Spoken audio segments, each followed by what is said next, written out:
الحمد لله نحمده ونستعينه ونستغفره ونؤمن به ونتوكل عليه ونعوذ بالله من شرور أنفسنا ومن سيئات أعمالنا من يهده الله فلا مضل له ومن يضلله فلا هادي له ونشهد أن لا إله إلا الله وحده لا شريك له ونشهد أن سيدنا ومولانا محمدا عبده ورسوله وصلى الله تعالى على خير خلقه محمد وعلى آله وأصحابه وبارك وسلم تسليما كثيرا أما بعد فأعوذ بالله من الشيطان الرجيم بسم الله الرحمن الرحيم قل إن كنتم تحبون الله فاتبعوني يحببكم الله ويغفر لكم ذنوبكم صدق الله مولانا العظيم وصدق رسوله النبي الكريم ونحن على ذلك من الشاهدين والشاكرين والحمد لله رب العالمين. سامعین محترم، گزشتہ 23 جمعوں سے بات اس عنوان پر چل رہی ہے کہ بہت سارے اعمال ہم روٹین میں معمول میں سر انجام دیتے ہیں، لیکن اگر وہ معمول وہ اعمال اگر تھوڑا سا اس میں ہمارا دھیان شامل ہو جائے، توجہ ہو جائے، تو وہ نیرے اعمال نہیں رہیں گے بلکہ اعمال صالحہ بن جائیں گے، وہ نیک اعمال بن جائیں گے. بہت سارے اعمال وہ نیک ہیں، اعمال صالحہ ہیں، ان کو کرنے کے لیے مستقل کاوش محنت کوشش کی ضرورت ہوتی ہے، لیکن یہ انگنت ایسے کام ہیں، ایسے اعمال ہیں، ہم اپنی عادت سے مجبور ہو کر، اپنی طبیعت سے مجبور ہو کر ہم ان کو سر انجام دیتے ہیں، لیکن وہ پھر بھی اعمال صالحہ نہیں بنتے. وجہ کیا ہوتی ہے کہ اس کے پیچھے جو توجہ اور دھیان ہونا چاہیے وہ ہوتا نہیں. صرف دھیان سے وہ عمل نیک عمل بن جاتا ہے بلکہ اعمال کا سردار بن جاتا ہے. تو متعدد چیزیں آپ کے سامنے آئیں. گزشتہ جمعہ میں غالباً کھانے سے متعلق کی باتیں کہ کھانا ہم اپنی فطرت سے مجبور ہو کر، اپنی طبیعت سے مجبور ہو کر کھاتے ہیں، تو یہ دن میں کئی مرتبہ کھانا پینا پڑتا ہے. لیکن اگر اس کھانے پینے سے پہلے اپنی توجہ کو کام میں لے آئے، تھوڑا سا دھیان کر لیں، تو یہ کھانا بھی بہترین عبادت بن جاتا ہے، یہ پینا بھی بہترین عبادت بن جاتا ہے. بس اس توجہ کو اپنے دائرہ کار میں لانا ہے، اختیار میں لانا ہے، اس بات کی طبیعت بنا لینا ہے کہ میں جو بھی عمل سر انجام دوں تھوڑی دیر کے لیے سوچ لوں کہ یہ عمل میرے آقا کریم صلی اللہ علیہ وآلہ وسلم نے کس انداز سے سر انجام دیا، اور اس کے متعلق جتنا علم ہے اس کے مطابق اس کو سر انجام دے لو. وہ عمل خود بیت الخلاء جانے ہی کا کیوں نہیں، خود بیت الخلاء سے نکلنے کا عمل ہی کیوں نہیں، وہ عمل بھی عمل صالح بن جائے گا، نیک عمل بن جائے گا. ابھی دیکھیں الحمدللہ یہاں جتنے مسجد میں حاضرین ہیں اکثر مسلمان نمازی ہیں. نماز سے پہلے وضو کرنا دن میں 5 مرتبہ لازمی ہے. ایک تو یہ کہ وضو ہم کہیں کہ ہم نے نماز پڑھنی ہے اس لیے وضو کرنا ہے. اب وضو بلا توجہ اور دھیان کے اگر کر لیا جائے تو یہ وضو صرف آپ کے اعضاء کو پاک کرے گا، آپ کو اس پر ملنے والا کچھ نہیں. اور اگر تھوڑی سی توجہ کام میں لے آئیں تو یہ ایک عظیم الشان عمل ہے. بلکہ ایک حدیث پاک میں جناب نبی کریم صلی اللہ علیہ وآلہ وسلم نے ارشاد فرمایا جو شخص اس طرح وضو کرے جس طرح اس کو وضو کا حکم دیا گیا، اور پھر اس طرح نماز پڑھے جس طرح نماز پڑھنے کا حکم دیا گیا، تو فرمایا اللہ جل جلالہ اس کے سابقہ سارے گناہ معاف فرما دیتے. اب کیا اس میں ایک تو تعلیم یہ ہے کہ وضو اس طرح کرے جس طرح اسے حکم دیا گیا، یہی سنت کے مطابق. پھر نماز اس طرح پڑھے جس طرح اسے حکم دیا گیا، یہی سنت کے مطابق. اصل دین کی روح، اصل دین کی حقیقت، اصل جڑ، بنیاد پورے دین کی یہی ہے کہ دین بنتا ہی اس وقت ہے جب اس کو جناب نبی کریم صلی اللہ علیہ وآلہ وسلم کے طریقے کے مطابق سر انجام دیا جائے. دوسرے لفظوں میں جس عمل کو میرے آقا کرتے چلے گئے دین بنتا چلا گیا. آپ خود سے کریں گے وہ دین نہیں ہے، چاہے دینی عمل ہی کیوں نہیں ہے. آپ اس کو دینی عمل سمجھ کر رہے ہیں لیکن اپنی مرضی سے اپنے طریقے سے کر رہے ہیں تو وہ دین نہیں بنتا. یہ اگر حقیقت روح ہمارے دلوں میں اتر جائے پورا دین سمجھنا آسان ہے اور چلنا آسان ہے. آج مسلمان اس بات کے تو قائل ہیں کہ دین پر عمل کرنا چاہیے، نیک اعمال سر انجام دینے چاہیے. نماز کو ہم نیک عمل سمجھتے ہیں، روزے کو نیک عمل سمجھتے ہیں، ہمارا عقیدہ ہے، حج نیک عمل ہے، یہ ذکر تلاوت. لیکن مصیبت یہ ہے کہ اس میں یہ سمجھتے ہیں کہ نیک عمل ہے، ہم جس طرح چاہیں سر انجام دے دیں گے تو یہ نیک عمل رہیں گے. حالانکہ یہ نیک عمل ہیں، ان کا حکم ہوا، لیکن ساتھ یہ بھی ہے کہ اس طرح سر انجام دے جس طرح پیارے آقا نے اس کی تلقین فرمائی، تعلیم فرمائی. یہ حقیقت امت دلوں میں اتارنے سے قاصر ہے اور جھگڑے زیادہ اسی بنیاد پر ہے. میں جس طرح نماز چاہوں جس طرح پڑھوں، اس میں اس بات کی ہمیں فکر نہیں ہوتی کہ میں نماز پڑھنے جا رہا ہوں، دیکھوں کہ میری نماز اسی طرح ہے جس طرح آقا کریم صلی اللہ علیہ وآلہ وسلم نے تلقین اور تعلیم فرمائی. میں وضو کرنے جا رہا ہوں، کیا میرا وضو اسی انداز سے ہے جس طرح آقا کریم صلی اللہ علیہ وآلہ وسلم نے تعلیم فرمایا؟ نہیں، ہم کہتے ہیں جس طرح کر لیا، پانی 4 اعضاء سے بہا دیا، میرا وضو ہو گیا.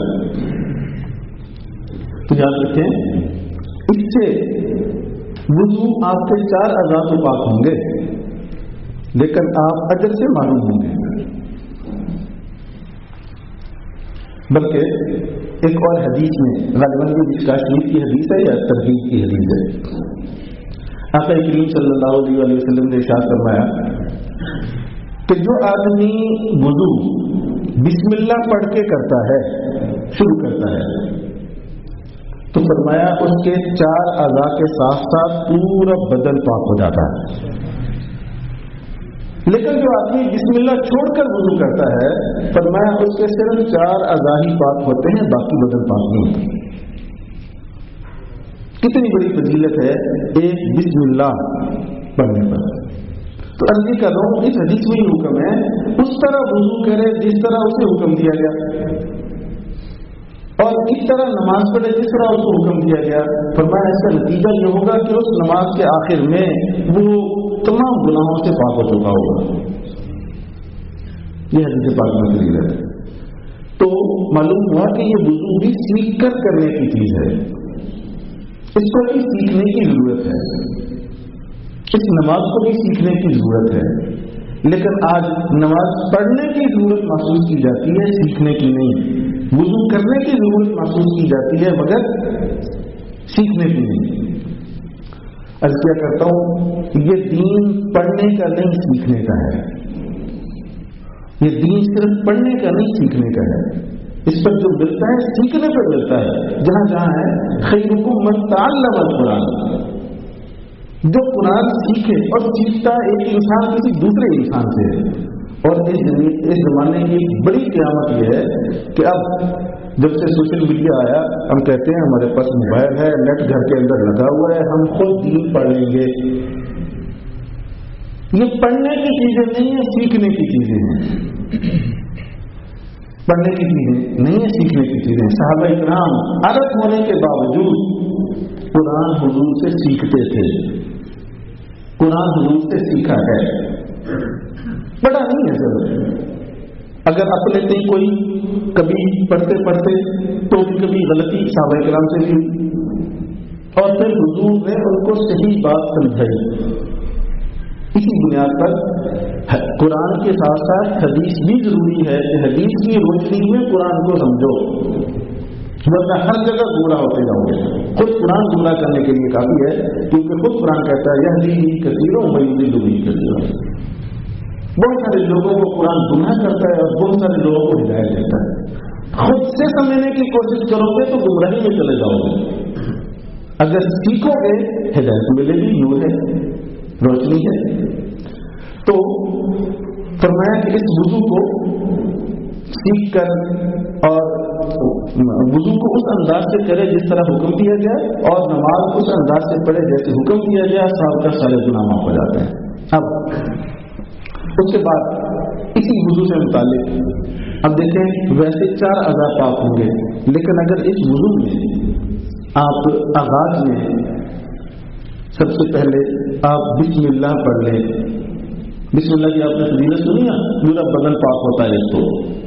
اور دوسری حدیث پاک میں ہے کہ جو آدمی، یہ طبرانی کی روایت ہے کہ جو آدمی بسم اللہ والحمدللہ پڑھ لیتا ہے، یہ کلمہ، وہ فضیلت ہے صرف بسم اللہ پڑھنے کی، اور یہ فضیلت ہے بسم اللہ والحمدللہ، یعنی بسم اللہ اور الحمدللہ دوسرے لفظوں میں۔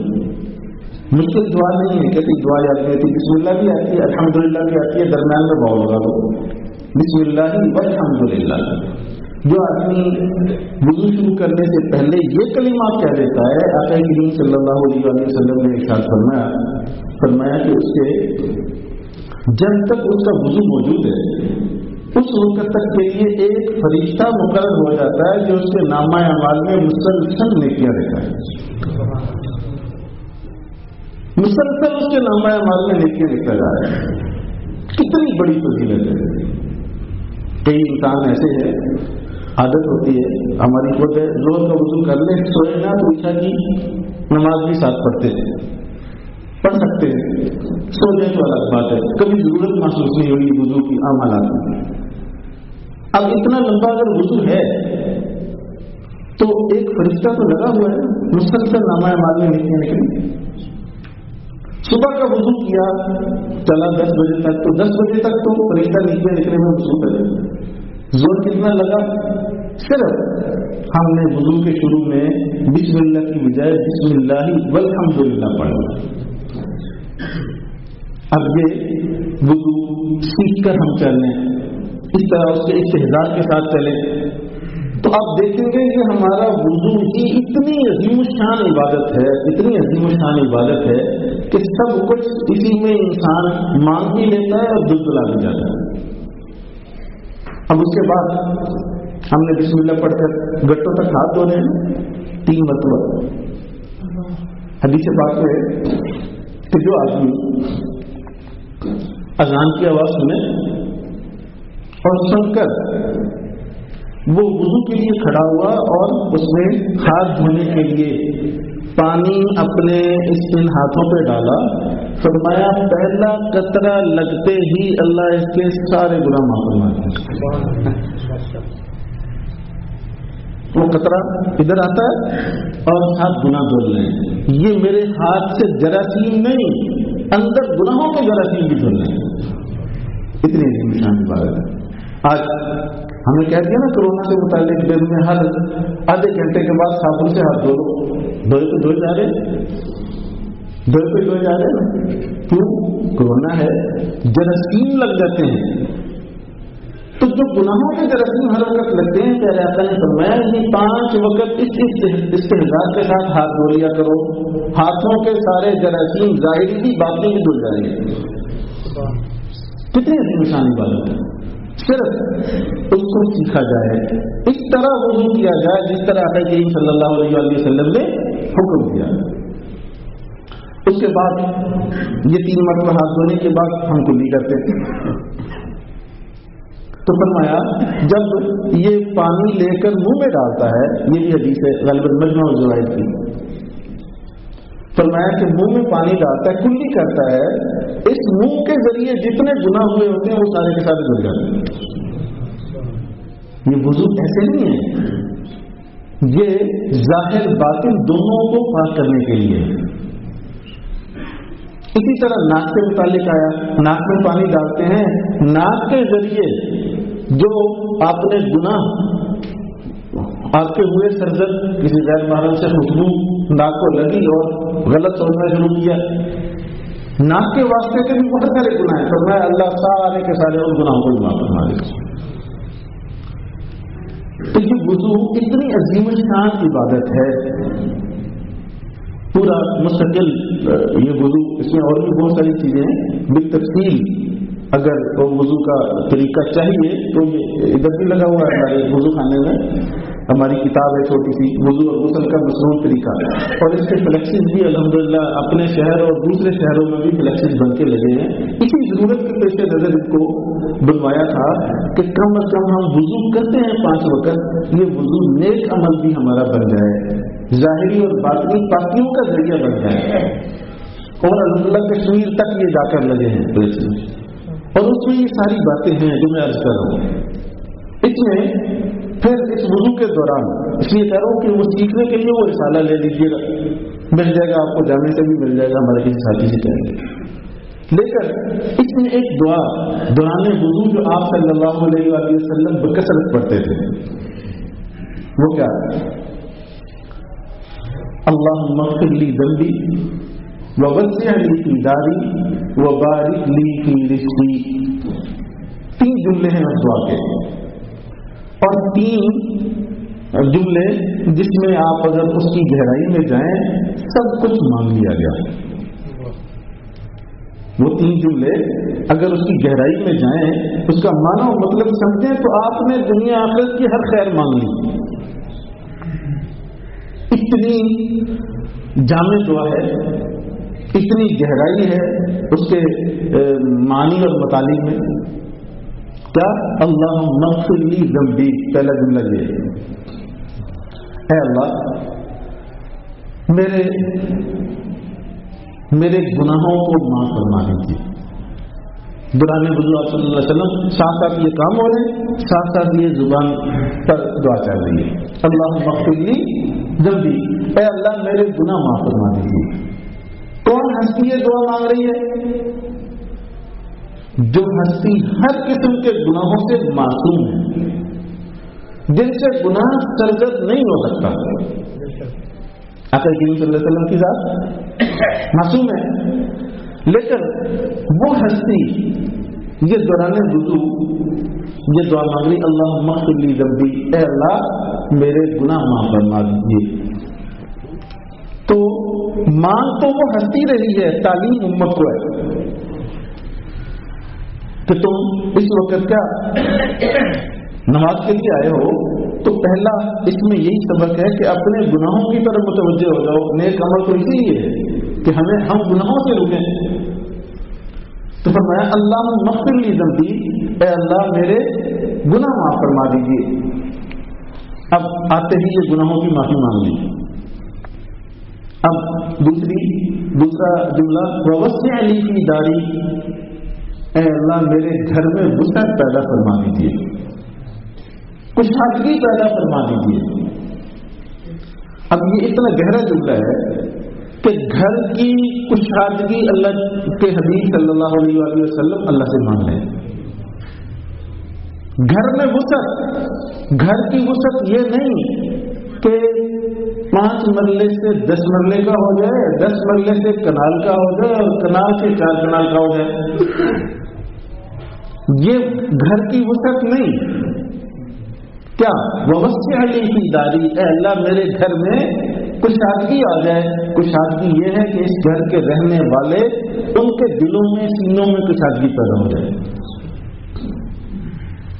جو بھی اس کے گھر کے باقی ہیں, اب جب اس رہنے والوں کے دلوں میں یہ وسعت آ جاتی ہے, گھر کی اصل خوبصورتی اسی میں ہے کہ اس گھر میں لڑائی اور جھگڑے نہ ہو, اس گھر میں محبت ہو, اس گھر میں عافیت ہو, اس گھر میں ایک دوسرے کی, ایک رشتے اور دوسرے رشتے کا احترام ہو.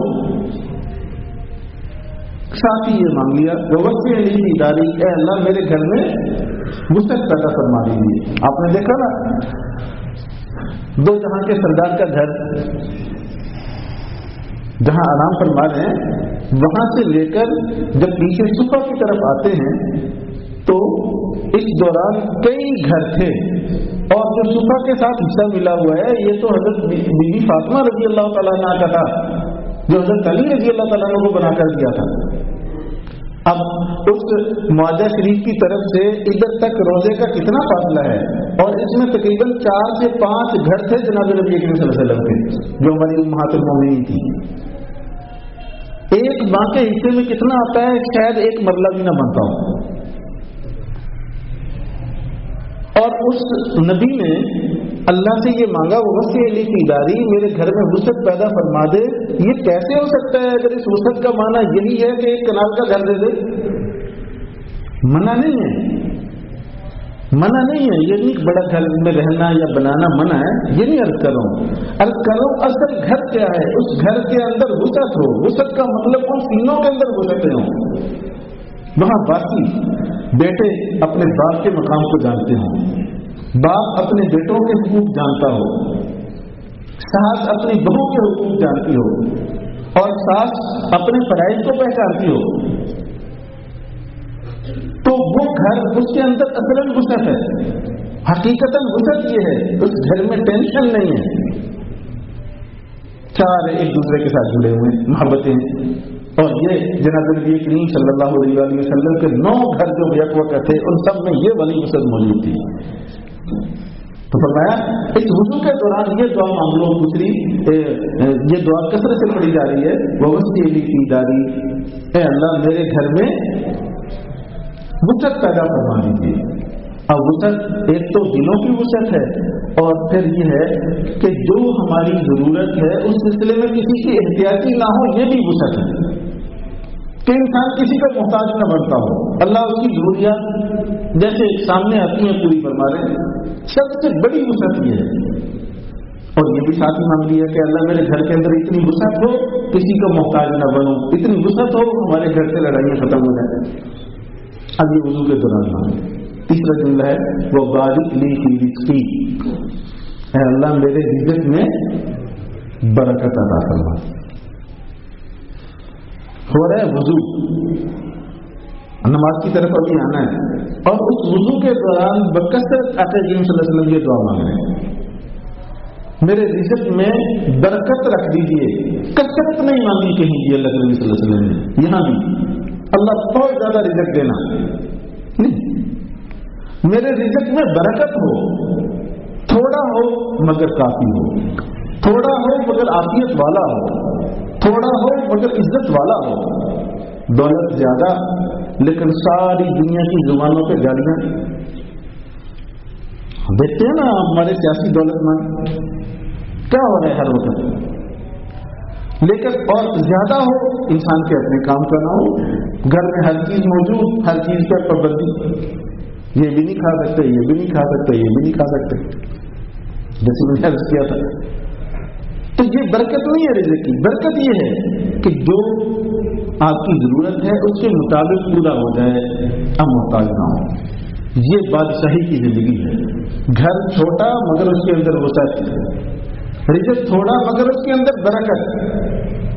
یہ ہے وہ نبوت کی نظریں جہاں پہنچی. آج ہماری ہم گھر کی وسعت نہیں مانگتے، گھر کی بڑائی مانگتے ہیں. رزق کی برکت نہیں مانگتے، رزق کی کثرت مانگتے ہیں. جبکہ نبوت کیا دیکھتی ہے؟ گھر کی بڑائی نہ مانگو، گھر کی وسعت کو مانگو. رزق کی کثرت نہ مانگو، رزق کی برکت مانگو. آقا کریم صلی اللہ علیہ وسلم کی جہاں دعا ہے رزق کی برکت مانگیے، مجھے کافی ہو جائے. تو آج ہماری نظریں کیسے زیادہ سے زیادہ ہو، چاہے ساری زندگی استعمال کی توفیق نہ ہو. یہاں فیصل آباد میں میرا جانا ہوا ڈی چوک ہے نا، ڈی چوک، اس میں آج بھی 6 کنال کی ایک کوٹھی ہے. ڈاکٹر صاحب بڑے کینیڈا شفٹ ہو گئے، فوت ہو گئے. ان کی اہلیہ بھی ڈاکٹر تھی، اب 2 بچے وہ بھی کینیڈا ہیں. تو اس گھر میں، اسی کوٹھی میں میرے عزیز ہیں پروفیسر وہاں کسی کالج میں. تو مجھے تو وہاں ان کے پاس جانا تھا. تو سروینٹ کوارٹر ہوتے ہیں نا، اس میں ان کو بھی ایک چھوٹا گھر دیا تھا. کئی سروینٹ کوارٹر ہے پیچھے. تو وہ جو بڑھیا ڈاکٹر تھی، تقریباً ان کی عمر 80-85 سال کے لگ بھگ ہوگی. تو میں ان کے پاس گیا تو مجھے کہنے لگے کہ مفتی صاحب بھائی کہتے ہیں کہ بھائی آپ کو ایک جو ہے وہ لطیفہ دکھاؤں، عجوبہ دکھاؤں. میں پھر کیا ہوا؟ کہہ رہے کہ یہ جو کوٹھی آپ دیکھ رہے ہیں ساری رنگ پینٹ ہوئی اور بڑا قیمتی قسم کا رنگ، ہر کمرے میں اے سی لگے ہوئے، سخت گرمیوں میں گیا. کہنے لگے کہ یہ جو کوٹھی ہے نا یہ اس اماں کی ہے، اور اس اماں کی گجرا والے میں زمین ہے جس کا 65 لاکھ سالانہ ٹھیکہ آتا ہے اس کے اکاؤنٹ میں. اور خود سروینٹ کوارٹر میں تھی جس کی سلوار اور تھی، قمیض اور تھی، اور پنکھا بھی اس کے اندر نہیں تھا. ٹوٹے ٹیبل پر ٹیبل فین ٹوٹا سا رکھا ہوا تھا. تو 65 لاکھ اس کے اکاؤنٹ میں ٹھیکا. دونوں بیٹا بیٹی کینیڈا کے بڑے ڈاکٹر ہیں. وہ کہتے ہیں یہاں آ جاؤ، کہہ رہے کہ یہ میری کوٹھی پر کوئی قبضہ کر جائے گا. اور اس کے رینٹ کے لیے کہہ رہے ہم کئی مرتبہ ہم سے رجوع کیا. وہ سمجھتے ہیں یہ بیٹا ہے. لوگ آتے ہیں 6 لاکھ منتھلی رینٹ دینے کو تیار ہے. کہہ رہے کہ نہیں. میں نے کہا تیری خود یہاں کیوں رہتی ہے؟ تو کہہ رہے آپ خود جا کر پوچھیں. میں نے کہا اما یہ اتنی خوبصورت آپ کی کوٹھی ہے. کہہ رہے بیٹا میں وہاں رہوں گی اس کا رنگ پینٹ خراب ہو جائے گا. تو میں کہہ رہی ہوں کہ میں کیوں خراب ہو اس کا رنگ پینٹ، صاف ستھری ہے، میرا ادھر گزارا ہو رہا ہے. آپ یہ دیکھیں اتنی بڑا گھر، لیکن اس کو گھر کی وسعت نصیب نہیں ہوئی. اتنا بڑا رزق، اس کی برکت نصیب نہیں ہوئی. خواجہ صاحب ہمارے فرمایا کرتے تھے جہاں میں ہے عبرت کے ہر سو نمونے، مطلب تجھ کو اندھا کیا رنگ و بو نے. اگر تو دیکھے عبرت کا سما ہر جگہ بکھرا ہوا ہے، لیکن ہم اندھے ہو جاتے ہیں. ہم کہتے ہیں اس کے ساتھ ہے. میری تو اپنی زندگی. بھائی یہ نبوت نے جو کچھ دیکھا، نبوت کی آنکھ نے جو کچھ دیکھا ہمیں بتلایا، اس کو ماننے میں خیر ہے. اصل برکت اس میں ہے. نبوت کیا مانگ رہی ہے وضو کے دوران؟ اللہم اغفر لی ذنبی، میرے گناہ معاف ہو جائے. آخرت صاف ہو گئی. دنیا کی ساری کامیابی، اے اللہ وسیع گھر اور برکت والا رزق مجھے عطا کر دے، دنیا کی بادشاہ. تو یہ چیزیں مانگنے کی ہیں. وضو کے دوران اس دعا کو انسان پڑھتا رہے. روزانہ 5 مرتبہ وضو کرتا ہے، مہینے میں کتنی مرتبہ ہو جائے گا؟ سال میں کتنی مرتبہ؟ کبھی ایک مرتبہ کی تو پڑھی ہوئی قبول ہو جائے گی نا. ایک مرتبہ کی پڑھی ہوئی دعا قبول ہوگی، دنیا آخرت بن گئی. اتنی عظیم شان دعا ہے. تو یہ دعا وضو کے دوران پورا وضو سنت کے مطابق کرنے کا انشاءاللہ مزید بھی عرض کروں گا اندر جمعے. اللہ کریم سے دعا ہوں کہ مجھے اور آپ کو توفیق نصیب فرمائے.